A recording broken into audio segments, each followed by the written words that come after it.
Testing, 1 million, 2 million, 3 million. Well, you can always hear that anyway.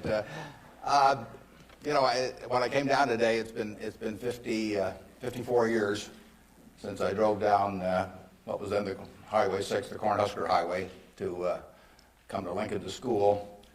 And even then, there was a lot of nostalgia attached with it because my father had attended the University of Nebraska in the 1920s. He was editor of the Daily Nebraskan, and one day a young woman from West Point, a student, came in to apply for a job as a reporter on the Daily Nebraskan, and my father not only hired her as a reporter, but he married her shortly thereafter. So both my parents attended here. My grandfather on my mother's side was here in the 1890s, and so a lot of good things have happened to me because of the University of Nebraska. I received a terrific education here. I was telling the dean the most valuable thing I learned here, but I learned a lot, but the most valuable was accounting, and we had a wonderful professor named Ray Dean. There may even be something named for him down here, isn't there? Yeah, he was, I'd been to the Wharton School, I went to Columbia Graduate School subsequently, and I took a lot of accounting courses, but by far the best instruction I received in accounting came from Ray Dean, and there's nothing more important. People ask me what they should take in business school,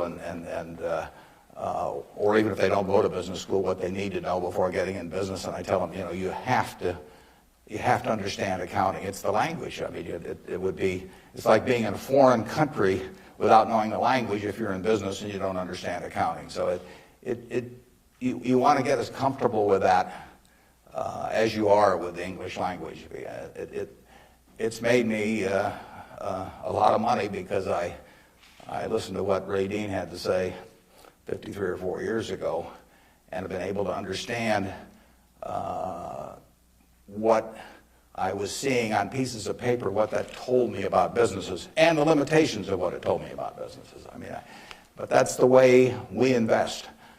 Yesterday I was in Knoxville, Tennessee, and we bought a company. We agreed to buy a company called Clayton Homes about a week ago. It's a big company in the manufactured home business. We agreed to pay $1.7 billion for it.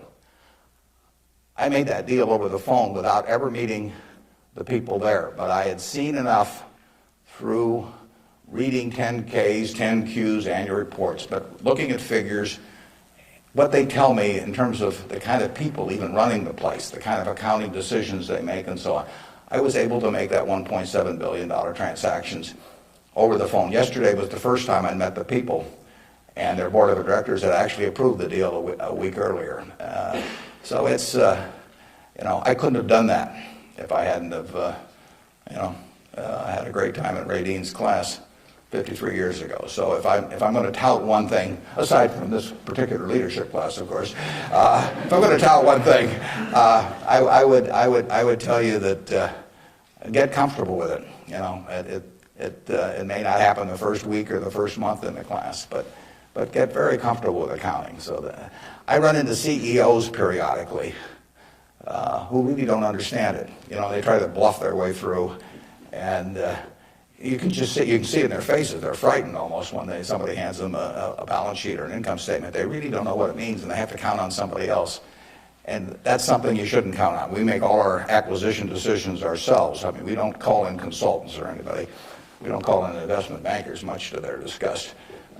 No investment banking fees in the Clayton Homes deal, because it's my responsibility running Berkshire to understand enough about our acquisition decisions to make them based on the numbers that I see and what I see there.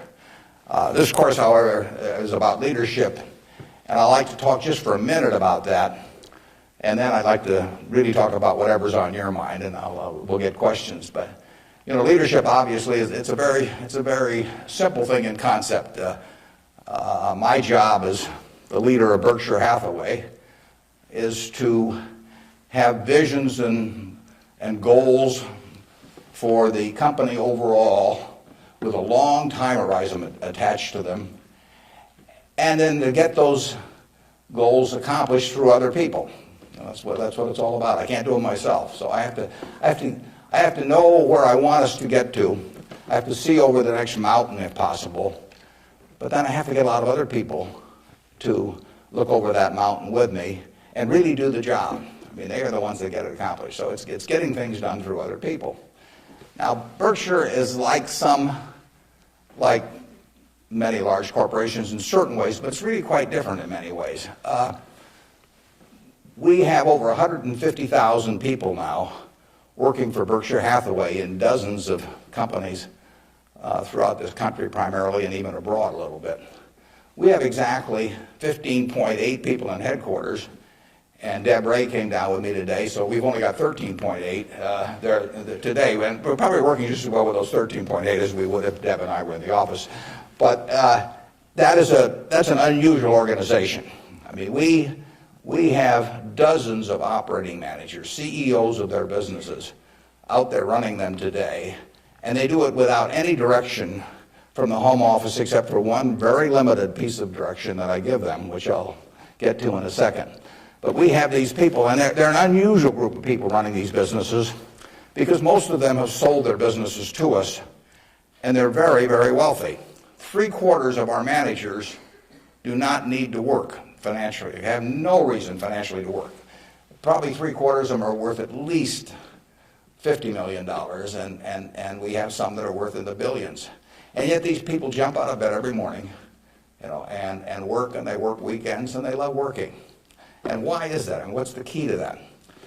Well, the key really is the same reason I keep working. I'm 72. I'm getting Social Security now, so I should be in Florida, pushing shuffleboard around or something of the sort. But I do what I can do. Anything in the world I want to do. But what I want to do is run Berkshire Hathaway. Now, why do I want to run it that way? There's a couple things. A, I get to paint my own painting. I go down there every day, and I feel like Michelangelo. They're working on the Sistine Chapel or something. Nobody else may think it's a great painting, but I get to paint my own painting. I do not have people second guessing me. I do not have people saying, why don't you use a little more red paint than blue paint? Why don't you paint a seascape instead of a landscape? I get to do my own thing. It's a form of creativity. It's exactly like somebody feels it's a professional golfer or somebody feels it's a painter. They're not doing it for the money, primarily. They're doing it because they like doing something well, and that it happens to be down the route of their talents. And the second thing I like, frankly, is I like applause. I like appreciation. So I like having shareholders who feel good about what I've done. I mean, I have a 96-year-old aunt, and her husband went to the University of Nebraska too, and she is, she has all her money in Berkshire Hathaway, and she counts on me. And she's out in Palm Springs now, and her whole net worth is in Berkshire.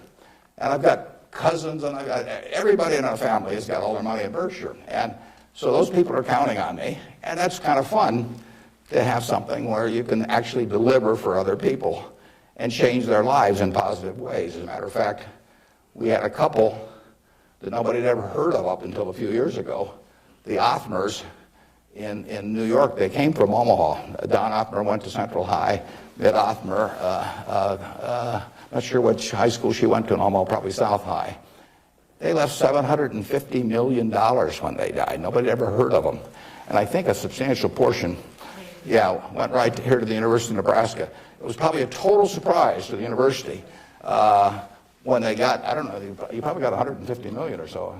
Yeah. Thank you. Yeah. Well, you should thank the Othmers, but nevertheless, you see the money, you see good things happening out of it. So it's fun. I mean, it's, it beats playing golf every day or something of the sort.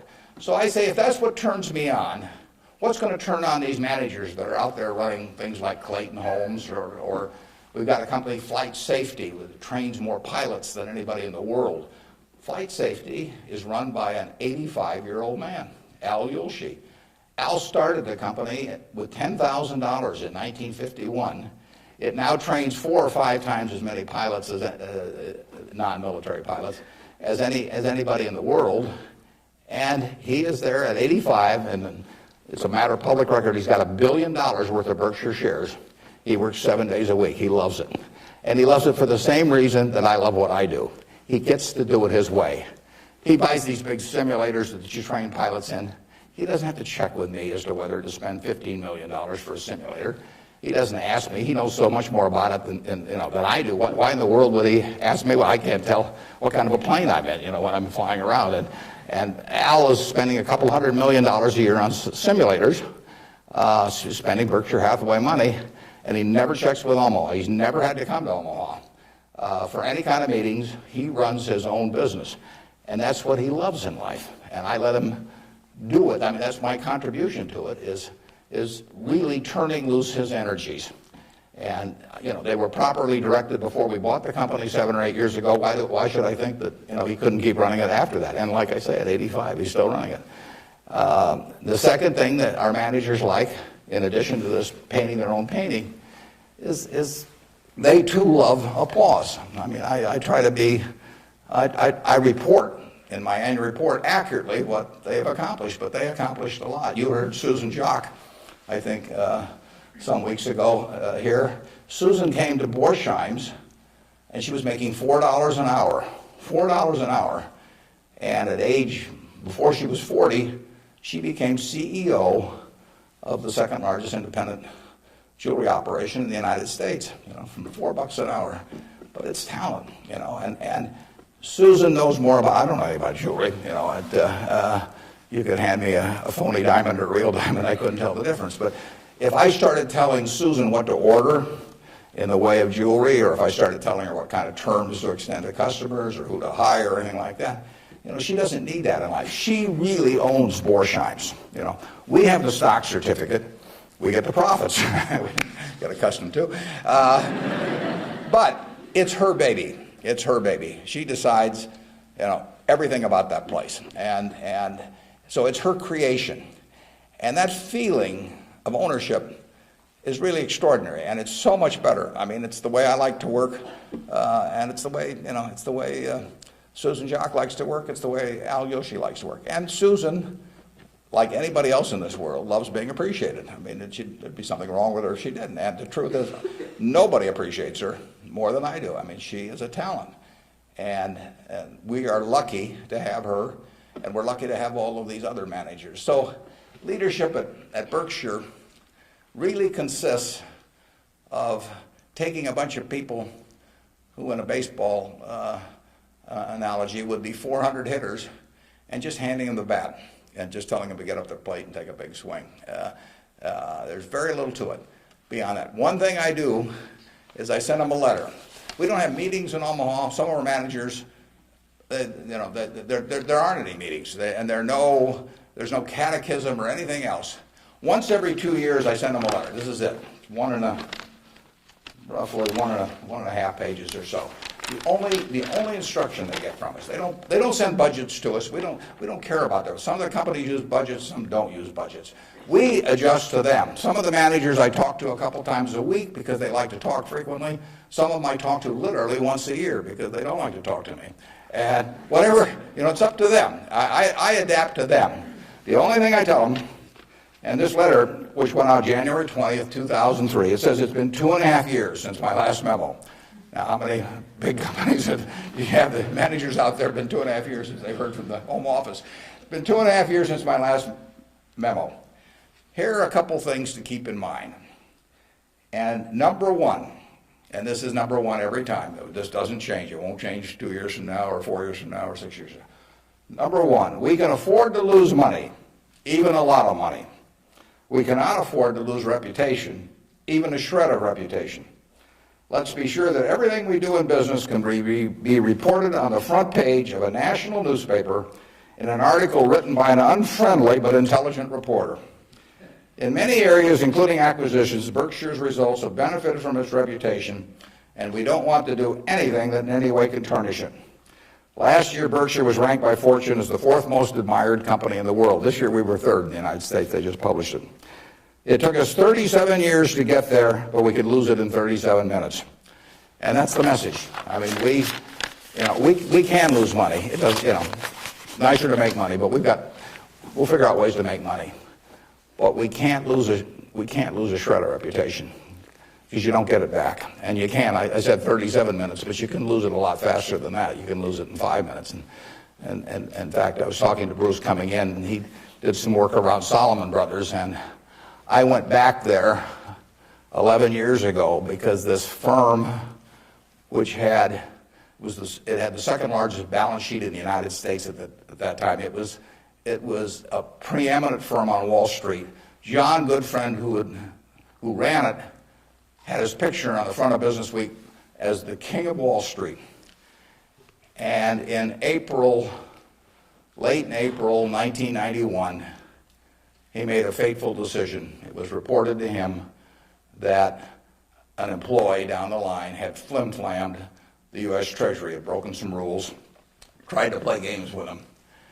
And John did not report that fact to the Treasury or to the Federal Reserve or to the SEC or to anybody else. He didn't do anything wrong himself, but he got behind the curve. He didn't report it. The president of the company, Tommy Strauss, didn't report it. If you saw that Katie Couric show on Sunday night on the Central Park Jogger, Tom Strauss was on there, but Tom Strauss ended up losing he was president of Salomon Brothers. John was chairman, John Goodfriend. They didn't do anything. They dawdled. And after a few weeks, the same guy that had committed the terrible acts earlier, on May 15th, he did the same thing again at a Treasury auction.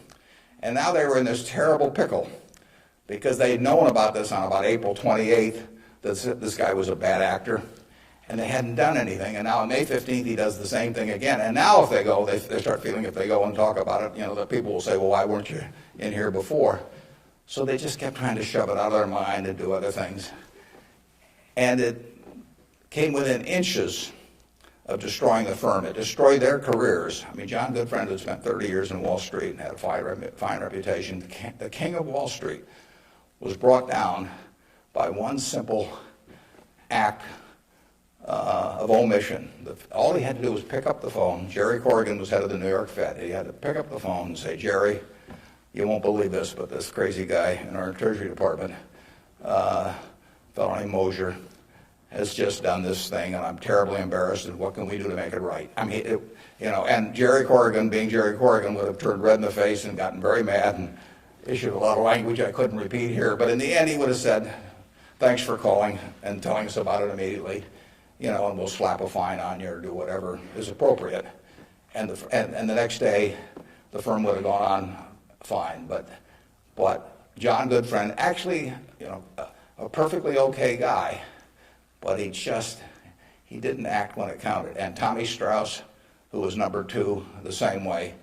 And later on, they were fined and in a certain way kicked out of the securities industry. And Salomon barely survived. 8,000 employees around the world had their future in real jeopardy because of that single act. So just apply the newspaper test. That's what I tell our managers. I could have a 1,000-page book of ethics. I could have all kinds of rules and hundreds of, but in the end, just all you got to do is think about, do you really want what you're doing put on the front page of the paper tomorrow to be read by your parents, by your spouse, by your kids, by your neighbors, by your coworkers? And if you're embarrassed about it, just forget about it. You're all going to do well financially. The nice thing about it is, you live in America in the year 2003. You don't live in Bangladesh. You don't live in America, of 1790 when it would. You live in a society which has a GDP of over 10 trillion, and you can just pick up the crumbs and you're going to do great. You've all got the qualities. It takes three qualities essentially to do well, and extremely well actually in this country. It takes intelligence. It takes energy, and it takes integrity. Now, everybody in this room has the requisite intelligence. You wouldn't be here if you didn't. I mean, it doesn't take 180 IQs, although I'm sure you all have those. But it takes reasonable intelligence. You're getting a great education. You've got the energy. That's why you've shown up in school. And it takes integrity. And I say, if you don't have integrity, we don't want to hire somebody that's got intelligence and energy if they don't have integrity. We'd rather hire somebody that's dumb and lazy if they don't have integrity, because they probably will never get around to cheating us or doing something. Last thing in the world I want is somebody that's lacks in. Mosher had intelligence and energy at Solomon. He was head of the government bond trading thing, and he had lots of intelligence and he had lots of energy, and he went to jail, and he almost brought down the firm. So, and integrity is absolutely an option.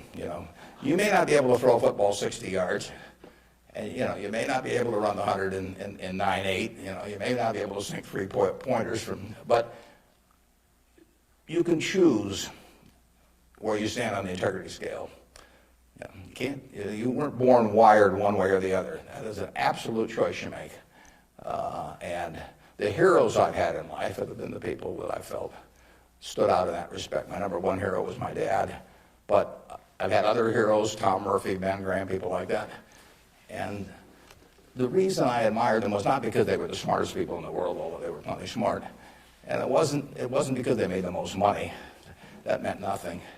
It's really because I felt they were the classiest people that I ever met in my life. I mean, I saw them behave over year after year after year in a way that I could write their story on the front page of any newspaper, and even in an unfriendly tone, and I could not do anything that would embarrass them in the least. They behaved extraordinarily well. And having the right heroes, is terribly important. You tell me who a 10-year-old's heroes are, and I can give you a pretty good prediction about how they're going to turn out. You want to choose your heroes very carefully, because you're going to look like them at some point, and you're lucky if you've got the right ones. I'll give you an aside, and then we'll get on to your questions. But it's something, you're not parents yet, most of you. But when you're a parent, you are the natural hero of your child. You're this great big thing, or there's two of you great big things, and there's a little tiny child dependent on you and everything. You are the natural hero, and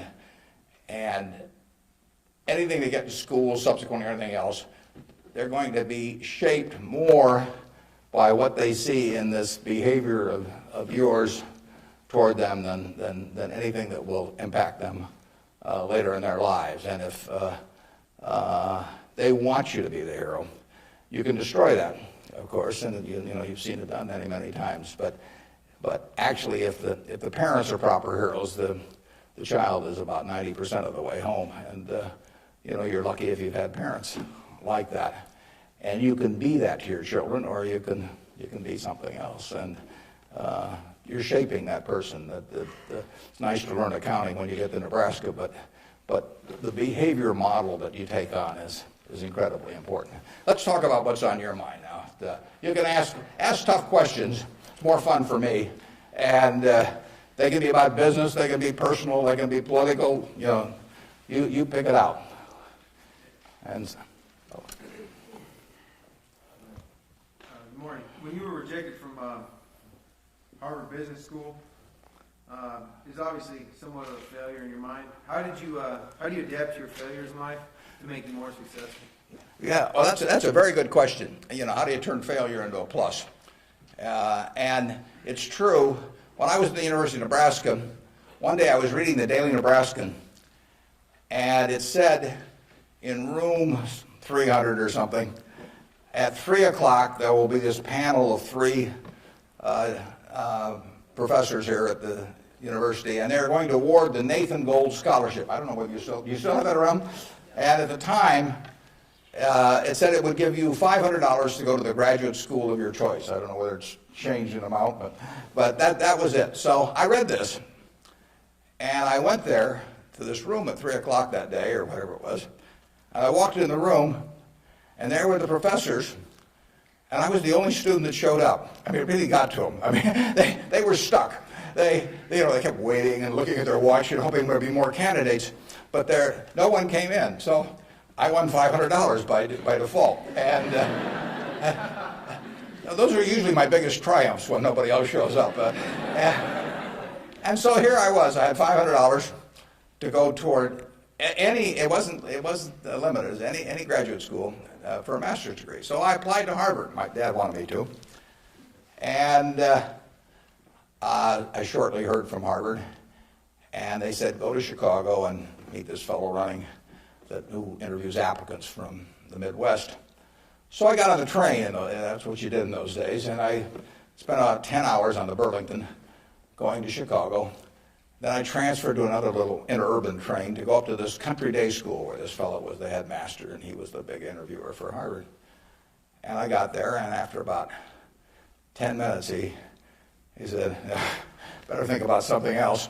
But, he come back later on. I was 19 at the time, and I looked about 12, and I acted about 8. So it was not a great combination. So he said, forget it. So I took the little interurban train back to Chicago, and I took the 10-hour train back to Omaha. And all the time I'm thinking, what do I tell my parents? It's kind of embarrassing. But it was the luckiest thing that ever happened to me. Because if I'd gone to Harvard, I would have gone to a 2-year business school. I instead applied to Columbia, where I could graduate in 1 year and get a master's degree. Luckily, that by the accident of it and being in the Nebraska National Guard, which did not get called up for the Korean War, I missed going in the Korean War. I got to meet Ben Graham, which had an enormous effect on me subsequently. And I probably got my wife that way because she was going to Northwestern. And I was able to put on sort of a full court press because I got out in 1 year. And otherwise, she'd have met some other guy. I mean, I got her before the competition showed up. And so it worked out wonderfully. It couldn't have worked out better. And that's been my life, basically. I mean, things, you will get some disappointments, but the future is what counts. It'd be fun if I knew every decision I was going to make was going to be perfect. It would not be as much fun. It'd be like playing golf and knowing you're going to hit a hole-in-one on every hole. You wouldn't play golf if every time you got on a tee, you just took a swing and the ball ended up in the hole. It'd be fun for a few days. You get on TV, but the game would not be any fun. So it's failure, and I wouldn't even consider them failures, but they're mistakes or whatever you want to call them. They're part of the game, and in the end, you go on, and we've made plenty of mistakes in business. We'll make plenty more, and the Babe Ruth, and for a long time, it subsequently got eclipsed by a few fellows, but he held the record for strikeouts. He also held the record for home runs and was the highest paid baseball player until the modern era came along. So it's part of the game. If you take big swings, you're going to miss sometimes. But the Harvard thing, you'll get a kick out of this. They invited me back to the 25th anniversary of this class to talk to them, and I went back. It was kind of embarrassing because this was the 25th reunion, and the class was talking about the next 25 years to these alumni that were back after 25 years. And my job was to talk about the next your financial future in the next 25 years. This was in, whenever it was, in the mid-70s. And right before me on the program, Masters and Johnson were talking about the next 25 years of their sex lives. So nobody stayed around for my talk. But that night at the alumni meeting, the fellow who was president of the class stood up and said, we're big enough to admit when we make mistakes around here, and we turn this guy down and throw him back in the water. And so now we'd like to make him an honorary member of the class. So they did it, and they voted, and everybody voted for it. And I stood up and I said, I recited the story that I told you. And I told him, I said, at the time I was kind of philosophical about this. I was young, and maybe my grades weren't that good or something. And so I took the rejection kind of well. But I said, now that I've met the people that got in the class, I'm really sore.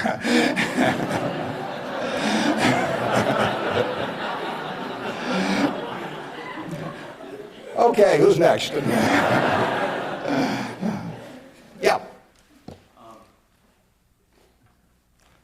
You can ask it, I'll repeat it. Okay. Yeah. I guess my question to you is, after you're dead, how do you want to be remembered, and how do you go about in your daily life ensuring that you're going to be remembered in that way? Yeah, well, really, I only want the minister to say one thing at my funeral. If he gets up there, and they play a few little hymns and everything, Maybe they'll play there is no place like Nebraska. That'd be great. I just want them to stay up there and say, my God, he was old. You know? I'll settle for that. But the truth is that to some extent Berkshire is my creation. So I would like people, to the extent that people regard that well, that's what counts. I mean, that's my painting. And I hope that people look at, I've been running it out for almost 38 years, just about 38 years exactly, and it means I only got another 30 or 40 to go. And I hope that we have done some things differently than other corporations. We've operated on a different model. And I hope two things about it, actually. I hope, A, that people realize that model works and why it works and so on, because it does conflict with certain management theory over the years. And secondly, the important thing is that it lasts well beyond me. I was down at Walmart 6 months ago and talked to their management group, and I had a great time. What is really astounding, I voted for Walmart as the most admired company in the country last year. That's where my vote went. It was astounding what Sam Walton built, starting in Bentonville, Arkansas with a pickup truck, taking on JCPenney and Kmart and Sears and all of these people with no money, no real estate, no preference with vendors, no credit card list, anything. He just took them on, and of course he just ran away from them. But the really impressive thing about Walmart is that Sam died about 11 years ago, and there had been no momentum lost. I mean, what he instilled in that company, nobody else could have built it like Sam, but David Glass first and Lee Scott now as the CEO, they have kept that company with its special culture going at full steam ever since. And that's really what I hope happens with Berkshire, and I've tried to think about ways to make that happen. But the real test will be if 10 or 20 years after I die, that the special culture that I think is part of Berkshire is not only just as strong as ever, but even stronger. We have a situation at Berkshire where in 38 years, we got all kinds of CEOs out there running all kinds of businesses, 3 or 4 of them in Omaha. We have never had one CEO ever leave us, period, to go someplace else. I mean, I don't know that there's any place like that in the country. So it's been and we've never issued a stock option. You read in the papers that you got to have stock options to attract quality people, all that sort of thing. I mean, we've never had a share of them, and in the end, I don't know how many dozens of managers we're talking about, but no one has ever left for another job, and some have been offered way more money. In fact, Ajit Jain, who runs our reinsurance operation, probably could have increased his income 10 times, tenfold. Now, he's already making many millions, but tenfold. But he doesn't want to leave. And that is the culture that I hope we can maintain, and that's what I'd really like to be. If I've done anything to contribute to that, continuing after I die, that would be terrific. Of course, I actually plan to keep managing Berkshire after I die. You have to understand that. I have given all the managers Ouija boards. I've got these dark rooms they're going to go into, and I'll be there. Mrs. B at the Nebraska Furniture Park worked till 103 at Berkshire, and she's sort of our examples. And then she took off from work, and she died the next year. So it's very dangerous to quit as early as that. Yeah. Am I supposed to be calling on these people? Okay, good. How do you determine via your personal finances what organizations or foundations you give your money to? On personal finance, how do I handle them? Or? How do you determine where you make your donations? Oh, well, we've got there's a Buffett Foundation. Eventually it will have everything. I mean, basically everything I've made will go back to society. America's done it for me, and that's where it should go. I've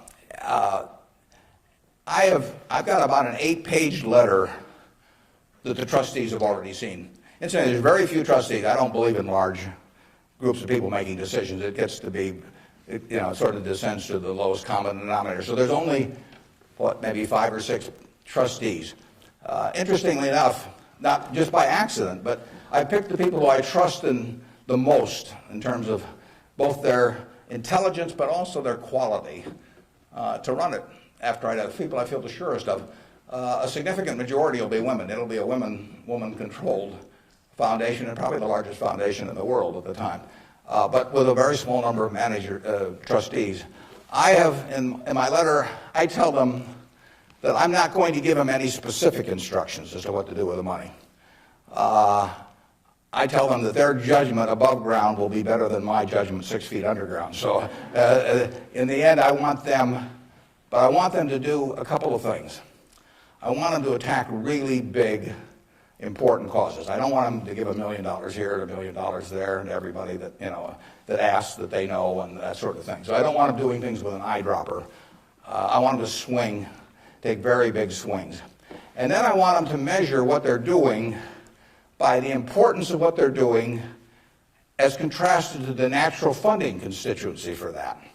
Now, taking the health field, you got the National Institute of Health spending billions and billions of dollars. You got all kinds of money going into medical research. It'd be crazy, in my view, for the Buffett Foundation to be engaged in medical research. It's not that the subjects isn't important, but there's already a huge funding constituency. It would be crazy for the money to go to Harvard or something of the sort. It isn't a fine educational institution, but you've got all of these people that give money to Harvard, and they've got a rich alumni base and all of that sort of thing. So I want the combination of a terribly important program and the lack of a natural funding constituency. Well, where do you find that? You find that with unpopular causes to quite a degree. Rockefeller felt somewhat the same way. It's interesting. He was the first major patron of any sort of black colleges in the United States. Now, if you think about it, black colleges had no funding constituency. Their alumni didn't have any money, basically, if you go back 75 or 100 years.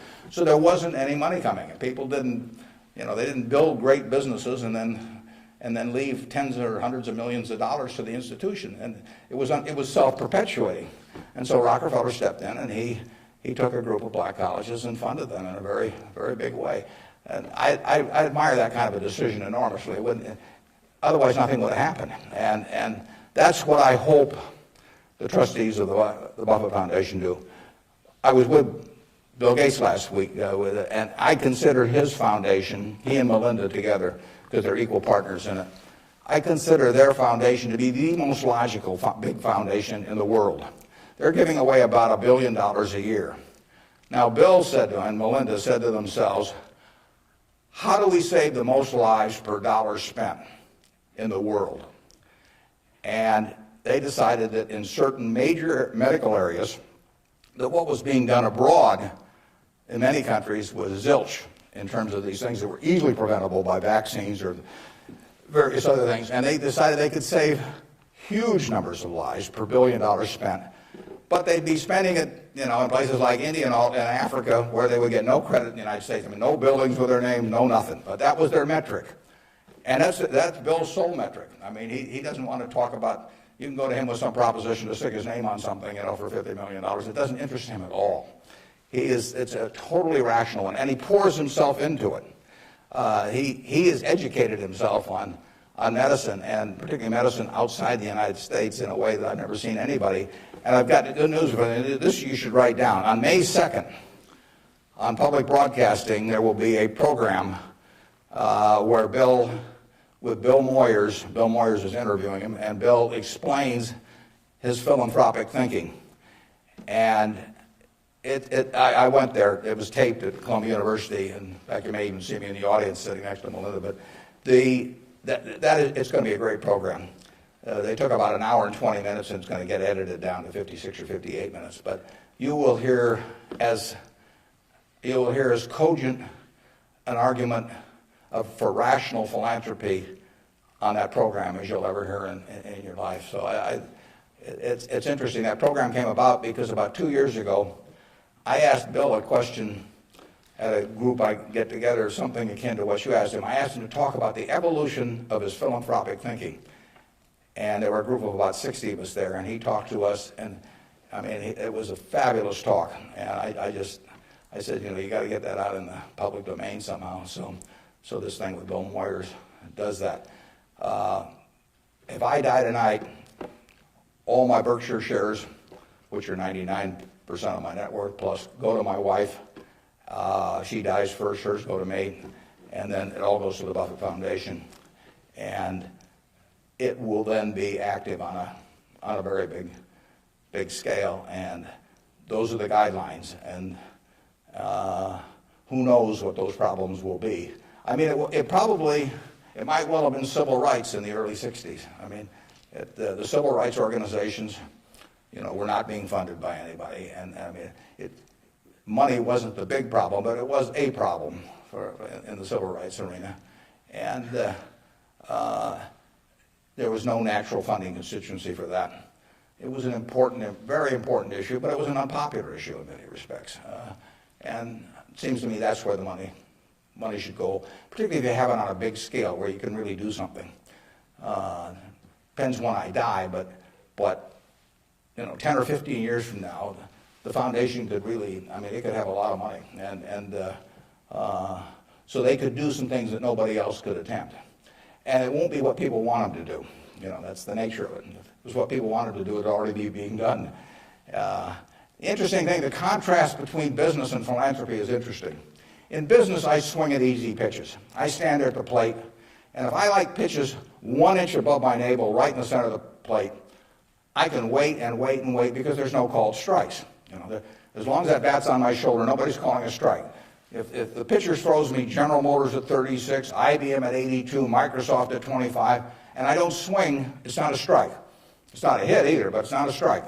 Only when I swing is it a strike. So I wait for easy pitches. I wait for things I understand are exactly in my sweet spot. Philanthropy is just the opposite. You're looking at the toughest problems the world faces, and they're intractable to some extent. These are tough problems. And they have resisted the utilization of money over the years, and that's what makes them tough problems. The problems you can solve with money are the easy ones. It's the problems you can't solve with money. So they are very tough problems. One thing I've gotten involved in just a little bit recently is something that Sam Nunn is heading, the former senator, called the Nuclear Threat Initiative.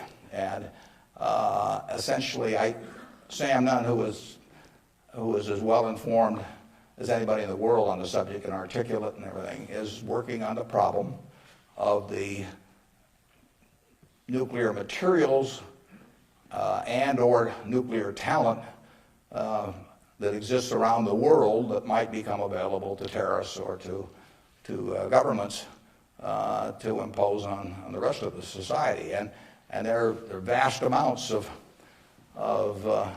uranium and lesser amounts of plutonium, and there's a lot of unemployed Russian scientists and so on. So this is something that Ted Turner actually set up a couple of years ago and got Sam to handle. And because AOL Time Warner stock, which was being used to fund it from Ted, has gone down a lot in price, they've run short of money. So that's something I'm involved in. It doesn't, it's not something that has any popular appeal. You can't send out something and get hundreds of thousands of people to respond. But that's the kind of thing that I think the foundation should be doing.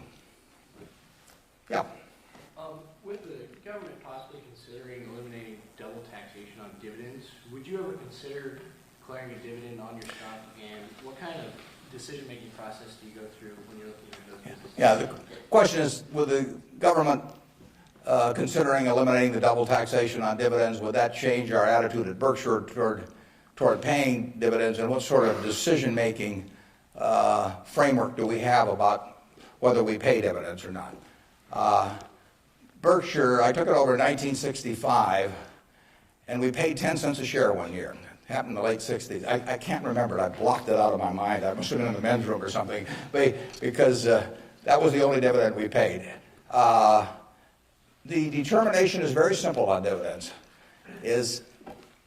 Can we retain $1 or $1 billion, or whatever the amount is, of earnings, and have that dollar become worth more than $1 in immediate present value? Now, even though it may not get used for a few years or something of the sort. In other words, is that dollar worth more than $1 if kept in the business? Forgetting about taxes entirely. Let's assume a total tax-free society in terms of dividends.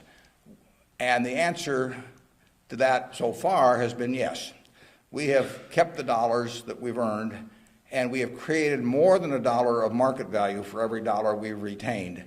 And as long as we can do that, it's silly to pay out $1, even if it's not taxed, and put it in my pocket, where it's still only worth $1 if I can create more than $1 worth of value in the stock. So we have done that now for a lot of years. It doesn't mean we can do it forever, but we've done it for a lot of years, and that is the test. And you will find in the back of the Berkshire Hathaway annual report, which we'll be glad to send to any of you.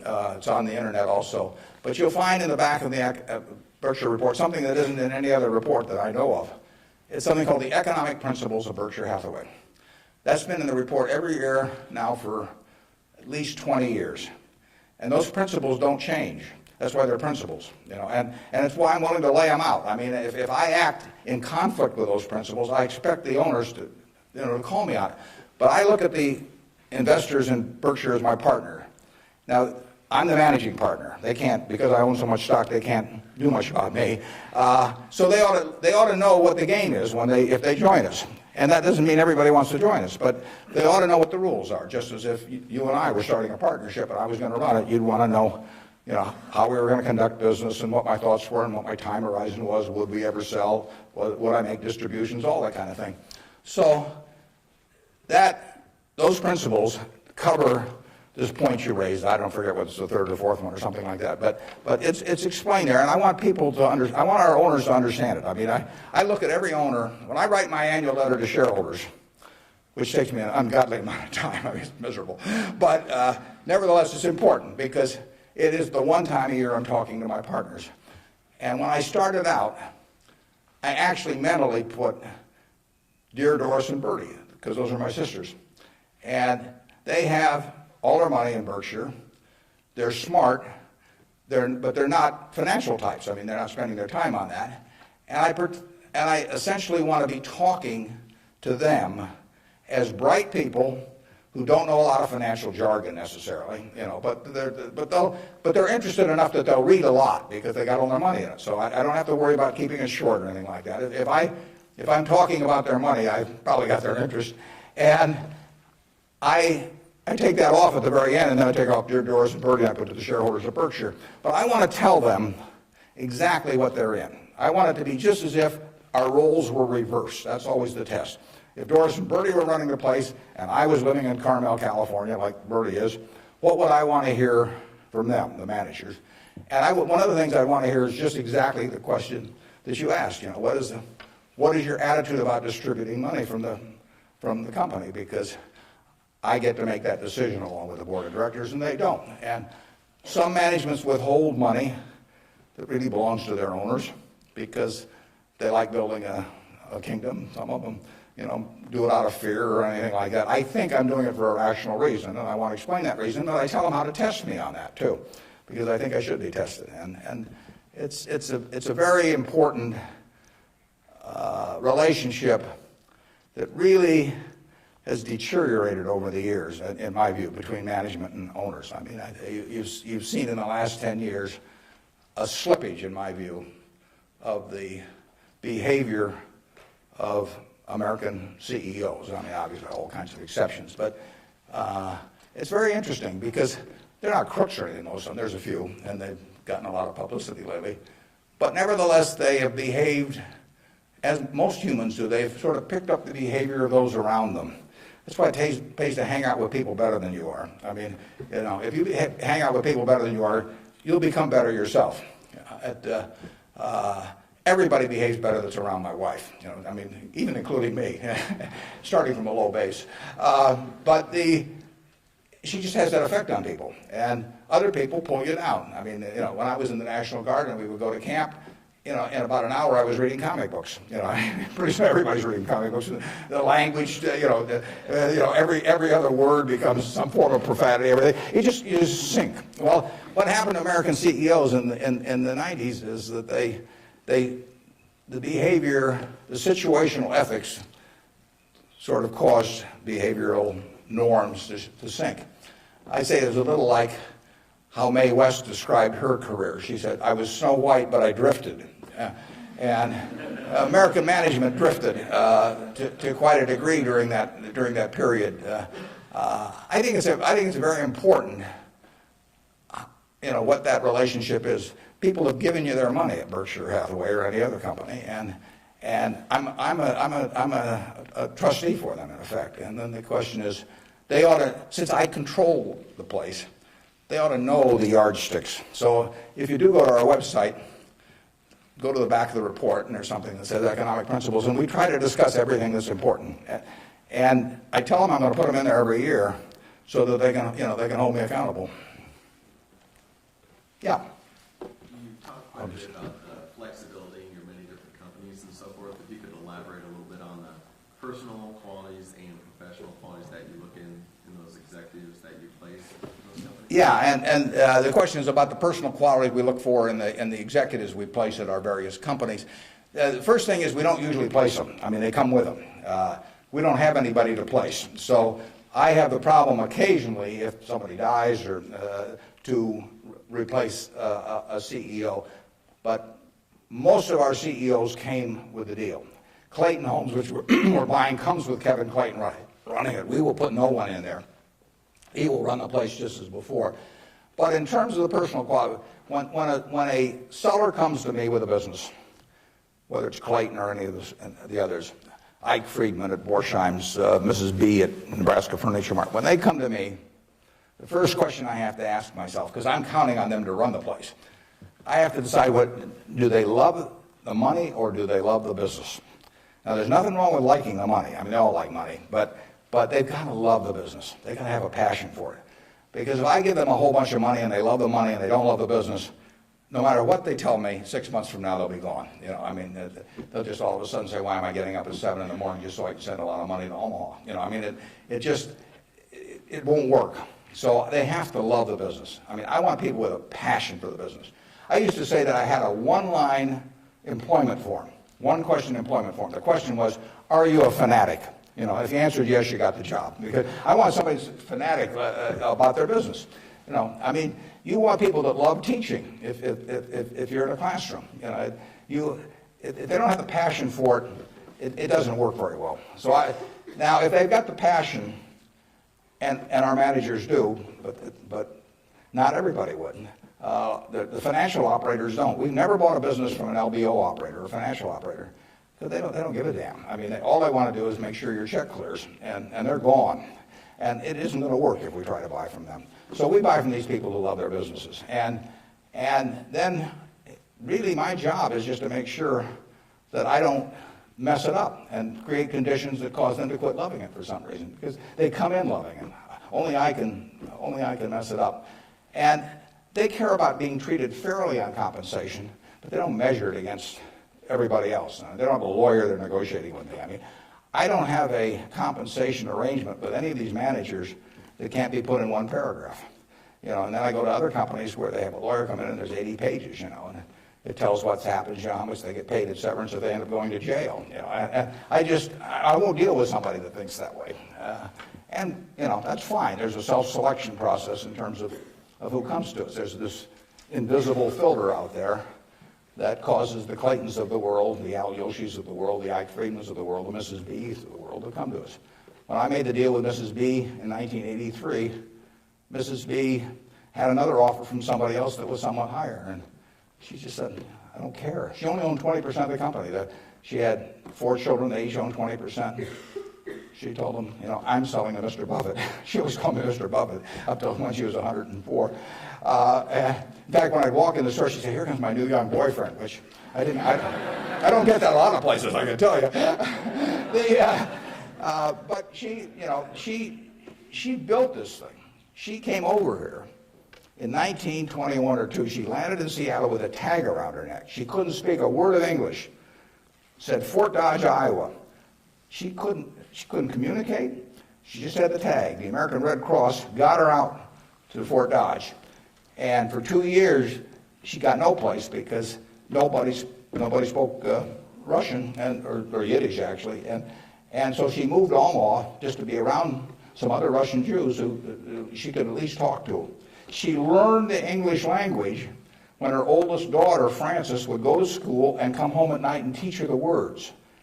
And she started out and she started sending $50 at a time over to Russia to bring her siblings. She had 7 siblings, and her mother and father to get them over here. After 16 years, she brought all the family over. She saved $500 in 16 years, peddling used clothing, whatever. And she started in the rest of the furniture with that $500. And it's now the largest home furnishings complex in the world. And it all came from the $500 and a very, special woman. And can you imagine building something like that and selling it, to some financial operator who's going to resell it, and try and go public with it a couple of years later? And it meant something to her. She wanted it to continue like it has continued. And those are the kind of people we want to attract. It isn't so much me selecting them, it's them selecting Berkshire. I mean, that's the key. And frankly, we've gotten to that position in this country where the people that do care about their businesses, good-sized businesses, there's no second choice besides Berkshire. We get them. They come to us. We had a woman, Doris Christopher, come to us last year. Doris Christopher, in 1980, had 2 little girls, lived in Chicago, lived in a probably $20,000 house. And she and her husband both worked. She's looking for something to do to make a little extra money. She thought about catering and decided that it would take her away from the kids too much.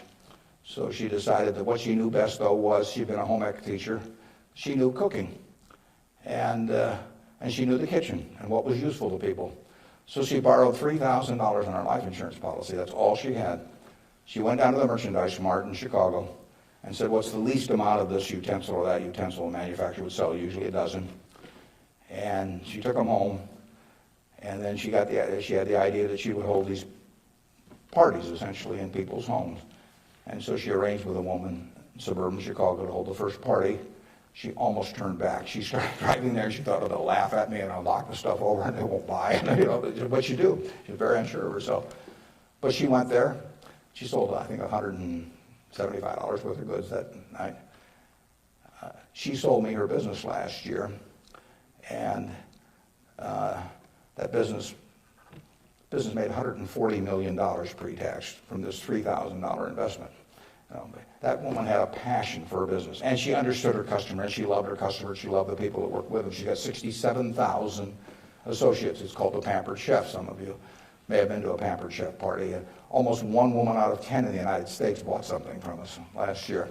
And now, unfortunately, I have to acknowledge that she probably didn't understand accounting that well, but she understood her customer and she understood people, and she likes people. I met her one time, but when she wanted to sell her business, there wasn't anybody else to sell to as far as she was concerned. She came to Omaha. We made a deal in a few minutes. The compensation deal took us 15 seconds. She's running the business. I've never been there. They're in Chicago. I hope they're there. I mean, we paid a lot of money for this. I mean, someday we'll buy a business and there'll just be some guy in a closet someplace saying, what figure shall I send Warren this month? But I've never been there. I've met her and I've seen the results of what she's done, and she is in love with the company. Yeah. How do you intrinsically value the businesses that Berkshire acquires? How do I value the business that Berkshire acquires? Well, the first thing I have to decide when somebody calls me is valuing this business within my circle of competence. I don't know how to value Microsoft. I don't know how to value Oracle. I mean, if Larry Ellison calls me or Bill Gates calls me, and they don't. But if any of those, I don't know, or biotech or anything, I wouldn't know how to value it. I just, I'd wish them well and tell them, I think it's worth twice as much as they think it is, but I'm just not in the mood to buy today. I don't know. So it has to be within my circle of competence. My circle of competence is, businesses I can understand. And when I say understand, I don't mean understand how to use a computer or not use a computer in terms of a computer company. I mean understand what the economic characteristics of the business are and what the company's really going to look like in 5 or 10 or 20 years. Bill Gates will tell you that if he were investing, he would buy Berkshire rather than Microsoft because it's so much easier to understand what our businesses are going to look like, whereas he's in a business where you're going to really have to be doing things differently over time. So I know that Wrigley's is going to be the #1 chewing gum in the country. I know Snickers is going to be the #1 candy bar in the country 10 years from now. It's been the #1 candy bar for 40 years. You don't have to be very bright to understand that when people lay out 50 cents for something that they stick in their mouth, that they're not about to experiment. I mean, we try to look at businesses we can understand. Now, I got a call a year and a half ago from a fellow, I never heard of him, in Denver. His name was Craig Ponzio. Craig called me up, and never heard of him. And he said, I've got a business, that's your kind of business, and I want to sell it. Here's the reasons. Happen to do with health. And although I don't pay much attention to the reasons. And he said, it's the leading company by far in the custom picture frame business. And he said, let me tell you why it has what I call durable competitive advantage. That's what I call a durable competitive advantage. He said, let me tell you why it has it. He said, there are 18,000 people that frame pictures in the United States, little mom and pop operations. Every town, Lincoln will have a half a dozen, Alma will have a dozen, and they frame pictures. I go over to get a picture frame, I hand it to somebody, I say, I follow their judgment. I say, biggest thing I want is I want a good-looking frame, and I want it back soon. I want quick delivery. Well, with 18,000 people in that business and a zillion kinds of picture frames, nobody can carry a big inventory because they don't do that much business. I mean, it's not Walmart or something of the sort. Craig Ponzio graduated from a little school up in Wisconsin, went to work in a tiny little firm that made these things. 5 or 6 years later, bought the place when it was doing $3 million a year. Now does $300 million a year, and it totally dominates the wooden custom frame business. Why does it dominate it? It dominates it because it calls on these 18,000 people. It has a sales force calling on them 6 or 8 times a year, and it has 22 plants around the country that can get the frame that the custom framer orders 85% of the time. If they order it by 5 o'clock today, they'll have it by 3 o'clock tomorrow afternoon. Now, think of that coverage. That's what the customer wants. They don't care whether they pay $83 or $88 to get the thing framed. You've got something you want done, and you want it done fast. And that little custom framer, those 18,000 people, they want happy customers. And that means speed of delivery and certainty and all that. You couldn't build a distribution system to compete with us. I mean, just think of trying to build a distribution system starting from scratch that would take that business away from us. It can't be done. Well, Craig explained that to me in about 15 minutes. I'd never thought about the custom frame business, but I've framed pictures or had people frame them for me, and I understood the power of that. That was a Monday. I said, I think we can make a deal. So he came on Wednesday. He came at 9 o'clock and he left at 10 o'clock. We've had a deal. I've never seen him since. He got the money promptly thereafter. He wasn't going to come to the annual meeting last year, but his wife was sick. He'll probably come this year. He's a good guy. And no one can knock us off in that business. Every time I buy a business, I say to myself, if I had $1 billion and I wanted to go in and compete with these guys, could I knock them off? If you gave me $1 billion and you told me to dislodge Snickers as the #1 candy bar in the country, I don't know how to do it. If you tell me I got $1 billion and I got to make it, or $5 billion, and I got to make it so that Wrigley's, Spearmint, Double Mint, Juicy Fruit, all of those get knocked off the top-selling gum list, I can't do it. Now, if you give me $1 billion and tell me to knock off all the ladies' apparel shops in Lincoln, I'll make mincemeat of them very fast. I mean, I have a very good business myself, but I can destroy that. And the real test is, can some idiot with a lot of money destroy the business you've got if he decides to compete with you? And we try to buy businesses where no matter who comes along, they've got this durable competitive advantage. Those are the 3 words that count. And you can make that. You may be able to make that decision about companies that I can't make that decision about. They have to be pretty simple for me. But we buy things that, we have Fruit of the Loom underwear. Are people going to quit wearing underwear? Well, who knows? But we sell 44% of all the men's and boys' underwear that goes through Walmart and all of the mass merchandising chains. We've got the lowest costs around. Fruit of the Loom is a name that's been around since 1850 or 60. If you can buy 3 pairs of shorts from us, or 6 pairs or whatever it is, for $5.50 and nobody's going to sell them cheaper, why are you going to buy anything else? So we'll own that unless we mess it up some way. We've got a very potent advertising slogan there. We cover the asses of the masses. Sort of gets to it, doesn't it? Yeah, up there. Yeah.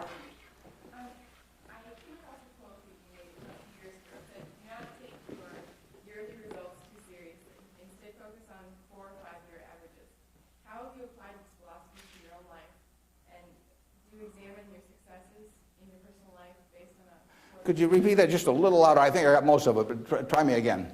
Okay. I'm going off your quote that says, do not take yearly results too seriously. Yeah. Instead, focus on 4 or 5 year averages. How have you applied this philosophy to your own life? Okay, yeah, the question is, since I say 1 or 2 years doesn't make much difference in business, but longer term does, how do I apply that in my life? Well, I could probably give you some terribly philosophical answer on it, but the truth is I get up every day and just do what I love doing. And I want people around me to have good experiences, but the truth is I don't spend most of my time thinking about that. I mean, I spend most of my time thinking about what can I do to keep Berkshire going the way it has gone.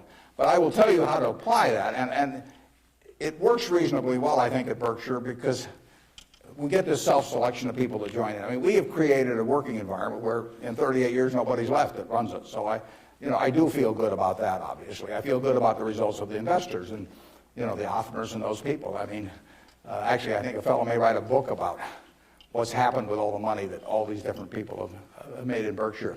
But I'll tell you the test on that, and it's a terrific question, because you will, when you get to my age, you will not measure how well you've done by how much money you've got. I can guarantee you that. You'll all do fine on money anyway. I mean, think about it.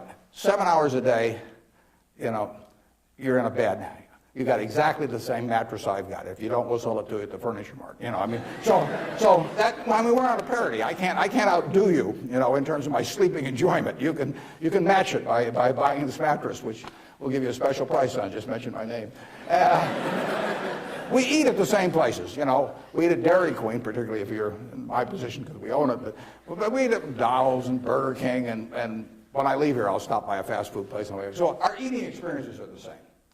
We travel the same. I mean, I had a 10-year-old car up till about a year ago, and it just doesn't make any difference to me. They all work. We live in a place that's warm in the winter and it's cool in the summer, and we watch the Super Bowl on big screen TV. You do it, I do it.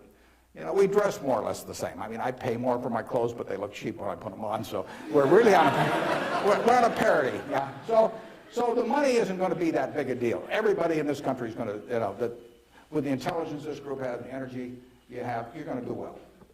So what's the difference? What really counts? Well, I would say that you will measure. Health is enormously important, and that's a matter of a fair amount of luck. I mean, so I'm not shortchanging it. I'm just saying you can't do too much about that. But you will measure your success in life by how many, and extent, whether it's the people you want at 70 or whatever the age may be, you'll measure it by how many of them really love you, in the end. I mean, you can't buy love. I mean, it doesn't work. You can buy sex. You can buy testimonial dinners, you can buy your name on buildings, you can do all kinds of things.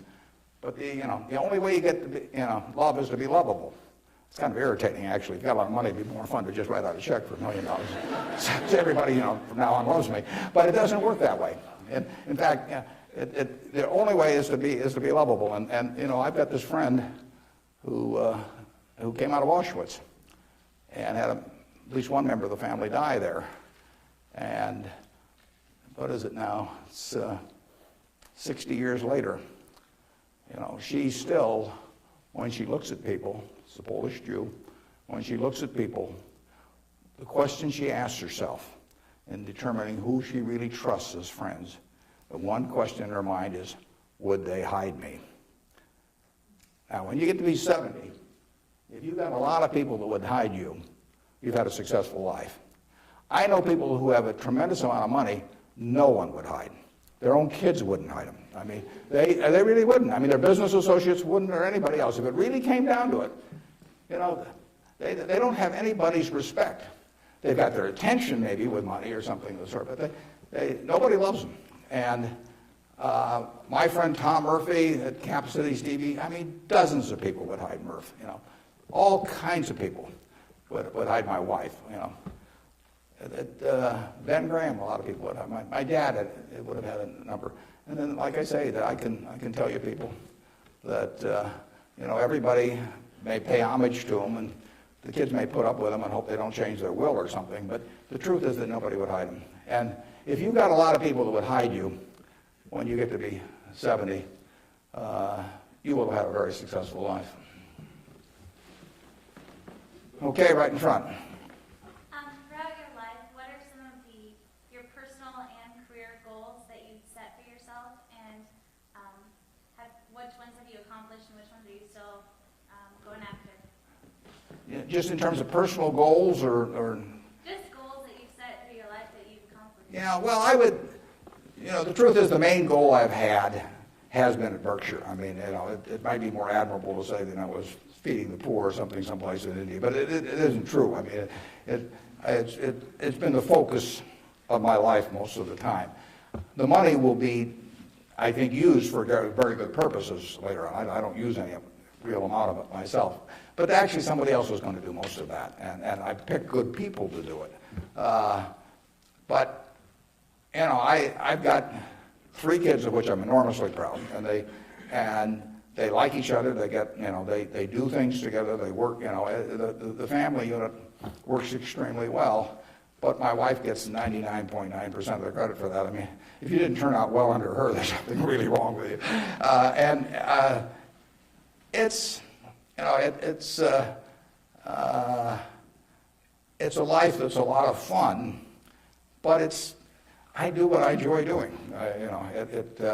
I play lots of bridge on the internet because I like to do that more than anything else. I used to do way more reading. I do a lot of reading, but I used to just read all the time. Now I spend 12 hours a week on the internet playing bridge, and it's great. I will talk to the Microsoft Summit here in about a month, and I tell this group, and there's all these high-powered internet types, and I tell them, look, you guys are all failures because here I am, got all kinds of money. I've been fooling around with the internet now for 10 or 12 years. I spend 12 or 14 hours a week on it, mostly bridge, but I do, the Google searches, and if I'm writing a talk, I look up all kinds of information on it. I read the New York Times, the Wall Street Journal, 10 o'clock the night before, and all these things. And you guys are getting exactly $120 a year out of me. I mean, that is a failure. They have not figured out how to get any money out of me. And I gave them this talk last year, and this year I'm going to go back there and say, you've made no progress at all. It's $120 last year, it's $120 this year, and in between I've had 600 hours of enjoyment and learned all kinds of things. So I do enjoy, that. I enjoy that more than anyone. Now, when I was young, I thought I had a lot of money. I'd own a professional sports team, and I'd play golf all the time, maybe have my own private golf course, and all kinds of things. Just doesn't mean anything to me, I have something where 365 days a year, everything is good. I work around terrific people. One of them is here today that came with me, that drove me down. And I mean, I get to select the people I work with. That's a huge, huge luxury. I mean, literally, just think of if you had to work for a boss you couldn't stand, or work around people that cause your stomach to churn. It'd be miserable.